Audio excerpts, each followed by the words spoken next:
पद्म पुराण खंड 1 अध्याय 2 भीष्म और पुलत्स्य का संवाद। सृष्टि कर्म का वर्णन तथा भगवान विष्णु की महिमा।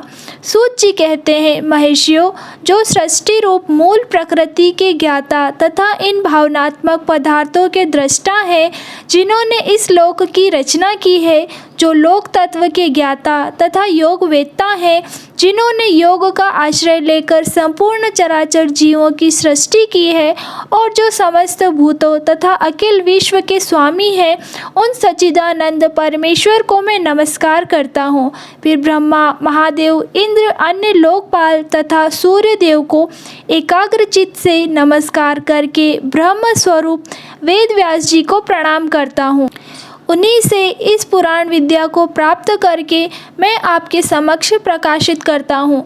जो नित्य सदस्वरूप अव्यक्त एवं सबका कारण है, वह ब्रह्म ही महत्व से लेकर विश्व पर्यंत विशाल ब्रह्मांड की सृष्टि करता है।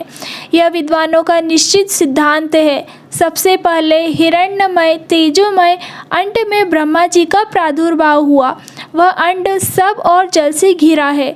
जल के बाहर तेज का घेरा और तेज के बाहर वायु आवरण है। वायु आकाश से और आकाश भूतादि तामस अहंकार से घिरा है। अहंकार को महत्व से घेर रखा है और महत्व तत्व अव्यक्त मूल प्रकृति से घिरा है। उक्त अंड को ही संपूर्ण लोकों की उत्पत्ति का आश्रय बताया गया है। इसके सिवा इस पुराण में नदियों और पर्वतों की उत्पत्ति का बारंबार वर्णन आया है। मनन्वंतरों और कल्पों का भी संक्षेप में वर्णन है। पूर्व काल में ब्रह्मा जी ने महात्मा पुलत्स्य को इस पुराण का उपदेश दिया था। फिर पुलत्स्य ने इसे हरिद्वार में भीष्म जी को सुनाया था। इस पुराण का पठन, श्रवण तथा विशेषतः स्मरण धन, यश और आयु को बढ़ाने वाला एवं संपूर्ण पाप का नाश करने वाला है। जो दिव्य अंगों एवं उपनिषद सहित चारों वेदों का ज्ञान रखता है, उसकी अपेक्षा यह अधिक विद्वान है। जो केवल इस पुराण का ज्ञाता है, इतिहास और पुराणों के सहारे ही वेद की व्याख्या करनी चाहिए, क्योंकि वेद अल्पज्ञ विद्वान से यह सोचकर डरता रहता है कि कहीं यह मुझ पर प्रहार न कर बैठे, अर्थ का अनर्थ न कर बैठे। तात्पर्य यह है कि पुराणों का अध्ययन किए बिना वेद का ठीक ठाक ज्ञान नहीं होता। यह सुनकर ऋषियों ने सूत जी से कहा, मुने, भीष्म जी के साथ पुलत्स्य ऋषि का समागम कैसे हुआ? पुलत्स्य मुनि तो ब्रह्मा जी के मानस पुत्र हैं। मनुष्य को उनका दर्शन होना दुर्लभ है। महाभाग, भीष्म जी को जिन पर स्थान पर और जिस प्रकार पुलत्स्य जी का दर्शन हुआ, वो सब हमें बतलाइए। सूत जी ने कहा, महात्माओं, साधु का हित करने वाली विश्व पावनी महाभागा गंगा जी जहाँ पर्वतमालाओं को भेद कर बड़े वेग से बाहर निकली है, वह महान तीर्थ गंगा द्वार के नाम से विख्यात है। पितृभक्त भी वहीं निवास करते थे। ये ज्ञानोपदेश सुनने की इच्छा से बहुत दिनों से महापुरुषों के नियम का पालन करते थे। स्वाध्याय और तर्पण के द्वारा देवताओं और पितरों की तृप्ति तथा अपने शरीर का शोषण करते हुए भीष्म जी के ऊपर भगवान ब्रह्मा बहुत प्रसन्न हुए। वे अपने पुत्र मुनिश्रेष्ठ पुलत्स्य जी से इस प्रकार बोले, बेटा, तुम कुरु वंश का भार वहन करने वाले वीरवर, जिन्हें भीष्म भी कहते हैं, के पास जाओ। उन्हें तपस्या से निवृत्त करो और इसका कारण भी बतलाओ। महाभाग भीष्म अपनी पितृभक्ति के कारण भगवानों का ध्यान करते हुए गंगा द्वार में निवास करते हैं।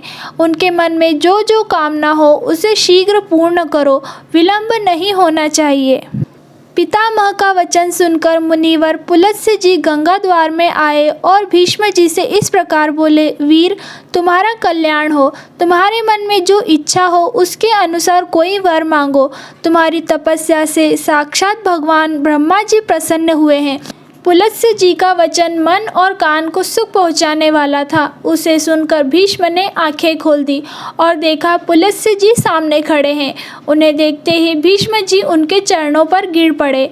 उन्होंने अपने संपूर्ण शरीर से पृथ्वी का स्पर्श करते हुए उन मुनिश्रेष्ठ को साष्टांग प्रणाम किया और कहा, भगवान, आज मेरा जन्म सफल हो गया। यह दिन बहुत ही सुंदर है, क्योंकि आज आपके विश्वन्य चरणों का मुझे दर्शन प्राप्त हुआ है। आज आपने दर्शन दिया है और विशेषतः मुझे वरदान देने के लिए गंगा जी के तट पर पदार्पण किया है। इतने से ही मुझे अपनी तपस्या का सारा फल मिल गया है। यह कुश की चटाई है, इसे मैंने अपने हाथों से बनाया है और जहाँ तक हो सका है इस बात का भी प्रयत्न किया है कि यह बैठने वाले के लिए आराम देने वाली हो, अतः आप इस पर विराजमान हो। यह पलाश के दोने में अर्ध प्रस्तुत किया है। इसमें दूब, चावल, फूल, कुश, सरसों, दही, शहद, जौ और दूध भी मिले हुए हैं। प्राचीन काल के ऋषियों ने यह अष्टांग अर्थ ही अतिथि को अर्पण करने योग्य बतलाया है। अमित तेजस्वी भीष्म के ये वचन सुनकर ब्रह्मा जी के पुत्र पुलत्स्य मुनि कुशासन पर बैठ गए। उन्होंने बड़ी प्रसन्नता के साथ पाद्य और अर्घ्य स्वीकार किया। भीष्म जी के शिष्टाचार से उन्हें बड़ा संतोष हुआ। वे प्रसन्न होकर बोले, महाभाग, तुम सत्यवादी, दानशील और सत्य प्रतिज्ञ राजा हो। तुम्हारे अंदर लज्जा, मैत्री और क्षमा आदि सद्गुण शोभा पा रहे हैं। तुम अपने पराक्रम से शत्रुओं को दमन करने में समर्थ हो। साथ ही धर्मज्ञ, कृतज्ञ, दयालु, मधुरभाषी, सम्मान के योग्य, पुरुषों को सम्मान देने वाले, विद्वान, ब्राह्मण भक्त तथा साधुओं पर स्नेह रखने वाले हो। वत्स, तुम प्रणाम पूर्वक मेरी शरण में आए हो, अतः मैं तुम पर बहुत प्रसन्न हूँ। तुम जो चाहो पूछो, मैं तुम्हारे प्रत्येक प्रश्न का उत्तर दूंगा। भीष्म जी ने कहा, भगवान, पूर्व काल में भगवान ब्रह्मा जी ने किस स्थान पर रहकर देवताओं आदि की सृष्टि की थी, यह मुझे बतलाइए। उन महात्मा ने कैसे ऋषियों तथा देवताओं को उत्पन्न किया, कैसे पृथ्वी बनाई, किस तरह आकाश की रचना की और किस प्रकार इन समुद्र को प्रकट किया, भयंकर पर्वत, वन और नगर कैसे बनाए, मुनियों, प्रजापतियों, श्रेष्ठ सप्त ऋषियों और भिन्न भिन्न वर्गों को, वायु, गंधर्वों, वक्षों, राक्षसों, तीर्थों, नदियों, सूर्य आदि ग्रहों तथा तारों को भगवान ब्रह्मा ने किस तरह उत्पन्न किया, इन सब बातों का वर्णन कीजिए। पुलत्स्य जी ने कहा, पुरुष श्रेष्ठ भगवान ब्रह्मा साक्षात परमात्मा हैं।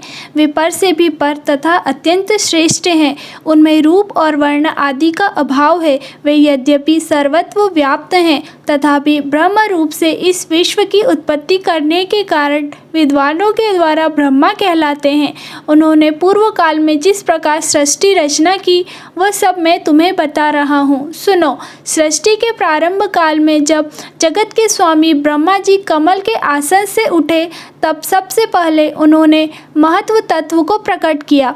फिर महत्व तत्व से वैरागी, सात्विक, तेजस, राजस तथा भूतादि रूप तामस 3 प्रकार का अहंकार उत्पन्न हुआ, जो कर्मेंद्रिय सहित 5 ज्ञानेंद्रियों तथा पंचभूत का कारण है। पृथ्वी, जल, तेज, वायु और आकाश ये 5 भूत हैं। इनमें से एक एक के स्वरूप का क्रमशः वर्णन करता हूँ। भूतादि नामक अहंकार ने विकृत होकर शब्द तन्मांत्र को उत्पन्न किया। उससे शब्द गुणा वाले आकाश का प्रादुर्भाव हुआ। भूतादि तामस अहंकार ने शब्द तन्मांत्र रूप आकाश को सब ओर से आच्छादित किया। तब शब्द तदन्मांत्र रूप आकाश ने विकृत होकर स्पर्श तदन्मांत्र की रचना की। उससे अत्यंत बलवान वायु का प्राकट्य हुआ, जिसका गुण स्पर्श माना गया है। तदंतर आकाश से आच्छादित होने पर वायु तत्व में विकार आया और उसने रूप तन्मांत्र की सृष्टि की। वह वायु से अग्नि के रूप में प्रकट हुई। रूप उसका गुण कहलाता है। तत्पश्चात स्पर्श तन्मांत्र वाले वायु ने रूप तन्मांत्र वाले तेज को सब ओर से आवृत किया। इससे अग्नि तत्व ने विकार को प्राप्त होकर रस तन्मांत्र को उत्पन्न किया। उससे जल की उत्पत्ति हुई, जिसका गुण रस माना गया है। फिर रूप तन्मांत्र वाले तेज ने रस तन्मांत्र रूप जल तत्व को सब ओर से आच्छादित किया। इससे विकृत होकर जल तत्व ने गंध तन्मांत्र की सृष्टि की, जिससे यह पृथ्वी उत्पन्न हुई। पृथ्वी का गुण गंध माना गया है। इंद्रियां तेजस कहलाती है, क्योंकि वे राजस अहंकार से प्रकट हुई है। इंद्रियों के अधिकाष्ठा 10 देवता वैकारी कहलाए गए हैं, क्योंकि उनकी उत्पत्ति सात्विक अहंकार से हुई है। इस प्रकार प्रकार इंद्रियों के अधिष्ठाता 10 देवता और 11वां मन ये वैकारिक माने गए हैं। त्वचा, चक्षु, नासिका, जीभ और श्रोत्र ये सब 5 इंद्रियां शाब्दिक विषयों का अनुभव कराने के साधन हैं। अतः इन पांचों को बुद्धि युक्त अर्थात ज्ञानेंद्रिय कहते हैं। गुदा, उपस्थ, हाथ, पैर और वाक ये क्रमशः मल त्याग, मैथुन जनित सुख, शिल्प निर्माण, हस्त कौशल, गमन और शब्दोच्चारण इन कामों के सहायक हैं, इसलिए इन्हें कामेंद्रिय माना गया है।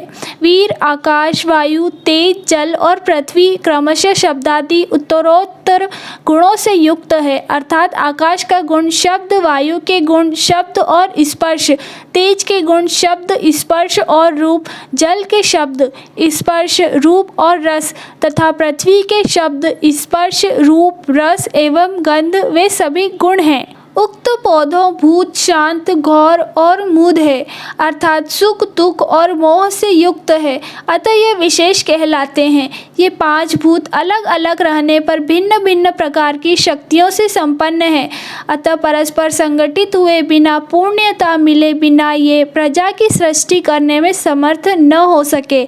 इसलिए परम पुरुष परमात्मा ने संकल्प के द्वारा इनमें प्रवेश किया। फिर तो महत्व तत्व से लेकर विशेष पर्यंत सभी तत्व पुरुष द्वारा अधिष्ठ होने के कारण पूर्ण रूप से एकत्व को प्राप्त हुए। इस प्रकार परस्पर मिलकर तथा एक दूसरे का आश्रय ले उन्होंने अंड की उत्पत्ति की। भीष्म जी उस अंड में ही पर्वत और द्वीप आदि के सहित समुद्र, ग्रहों और तारों सहित संपूर्ण लोक तथा देवता, असुर और मनुष्य सहित समस्त प्राणी उत्पन्न हुए।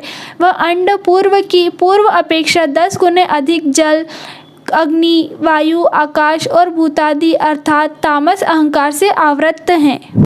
भूतादि महत्व से घिरा है तथा इन सब के सहित महत्व तत्व भी अव्यक्त प्रधान या मूल प्रकृति के द्वारा आवृत हैं। भगवान विष्णु स्वयं ही ब्रह्मा होकर संसार की सृष्टि में प्रवृत्त होते हैं तथा जब तक कल्प की स्थिति बनी रहती है तब तक वे ही युग युग में अवतार धारण करके समुचित सृष्टि की रक्षा करते हैं। वे विष्णु सत्व गुण धारण किए रहते हैं, उनके पराक्रम की कोई सीमा नहीं है। राजेंद्र, जब कल्प का अंत होता है तब वे ही अपना तम प्रधान रौद्र रूप प्रकट करते हैं और अत्यंत भयानक आकार धारण करके संपूर्ण प्राणियों को संहार करते हैं। इस प्रकार सब भूतों का नाश करके संसार को एकावर्ण करके जल में निमग्न कर वे सर्व रूपधारी भगवान स्वयं शेषनाग की शैया पर शयन करते हैं। फिर जागने पर ब्रह्मा का रूप धारण करके वे नए सिरे से इस संसार की सृष्टि करने लगते हैं। इस तरह एक ही भगवान जनार्दन सृष्टि, पालन और संहार करने के कारण ब्रह्मा, विष्णु तथा शिव नाम धारण करते हैं। वे प्रभु सृष्टा होकर स्वयं अपनी ही सृष्टि रखते हैं, पालन करते हुए पालनीय रूप से अपना ही पालन करते हैं और संहारकारी होकर स्वयं अपना ही संहार करते हैं। पृथ्वी, जल, तेज, वायु और आकाश सब वे ही हैं, क्योंकि अविनाशी विष्णु ही सब भूतों के ईश्वर और विश्व रूप हैं। इसलिए प्राणियों में स्थित सर्ग आदि उन्हीं के सहायक हैं।